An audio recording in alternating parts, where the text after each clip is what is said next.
பிரியமானவர்கள் என்று பொது காலத்திலே 17ஆம் வாரத்தில் நாங்கள் சுபைக்கிழமைக்கு கால் பதிக்கின்றோம். எனக்கு பிரியமானவர்கள் என்ற இறை வார்த்தை உங்களை மண்ணையும் அழைத்து நிற்பது அன்று மக்களுக்கும் இறைவனுக்கும் இடையிலே இருந்த அந்த இடைவெளியை நிரப்புவதற்காக மோசேவினுடைய வாழ்க்கையிலே காணப்பட்ட விசுவாசம், அந்த அவருடைய வாழ்க்கையிலே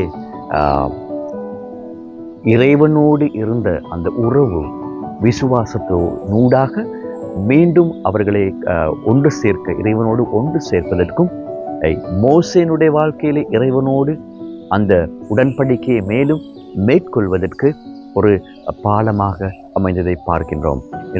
இன்றைய புதிய ஏற்பாட்டு பகுதிகளிலே நற்செய்தி வாசகத்திலே நாங்கள் பார்க்கிறோம். மார்த்தானுடைய விசுவாசம் எவ்வாறு இருந்தது?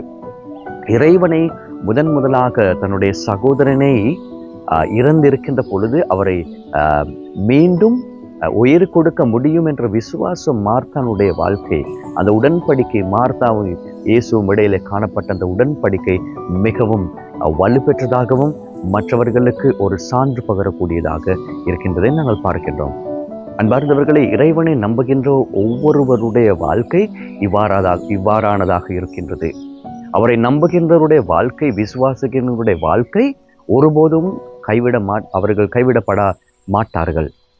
காரணம், இறைவனை நம்புகின்ற, இறைவனை நம்பி வாழுகின்ற, இறைவனோடு விசுவாசத்தை மேற்கொள்ளுகின்ற, விசுவாசத்தை வைத்து வாழுகின்ற ஒவ்வொருவருடைய நாம் வாழ்க்கை இறைவனுக்குள்ளே புத்துயிர் பெற்ற, அதே போன்று இறைவனுக்குள்ளே மற்றவர்களுக்கு எடுத்துக்காட்டான வாழ்க்கையாக இருக்கின்றதை நாங்கள் பார்க்கக்கூடியதாக இருக்கின்றது.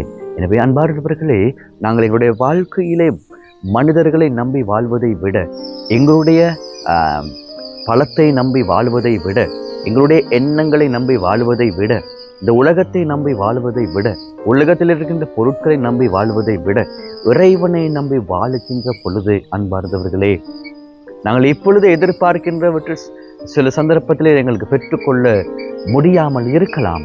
இருப்பினும் எங்களுக்கு தேவையான அனைத்தையும் அவர் எங்களுக்கு பெற்று தருவார். எங்களுக்கு முக்கியமான ஒரு தேவையாக எங்களுடைய ஆன்மீகத்தை இறைவனுக்குள்ளே நாங்கள் வலுப்படுத்தி வாழுகின்ற பொழுது, எனக்கு பிரியமானவர்களே, அந்த சந்தர்ப்பத்தை அவர் எங்களிடத்திலிருந்து ஒருபோதும் எடுக்க மாட்டார். நாங்கள் இந்த இடத்திலே, அதாவது ஆன்மீகத்திலே நாங்கள் வலுப்பெற்று, ஆன்மீகத்திலே நாங்கள் மிகவும்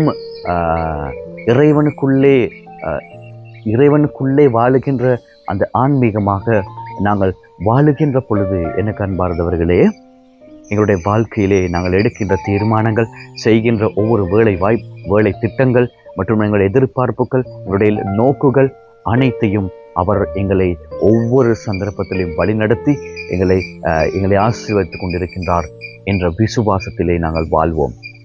அந்த விசுவாசத்தை இறைவனில் மாத்திரம் நாங்கள் வைத்து வாழுவோம். அப்பொழுது நாங்கள் அந்த மார்த்தா சொல்லியது போல எங்களை அவர் எழுப்புவார். உயிரோடு நாங்கள் எங்களுடைய ஆன்மீகத்திலே இறந்து இருக்கின்ற பொழுது அந்த ஆன்மீகத்தை மீண்டும் தட்டி எழுப்பி புத்துயிர் கொடுத்து அந்த ஆன்மீகத்திலே மென்மேலும் வலுப்பெற்றவர்களாக நாங்கள் மாறி வாழ்வதற்கு இந்த நாளிலே இறைவனிடத்திலே வரம் கேட்டு மன்றாடுவோமாக.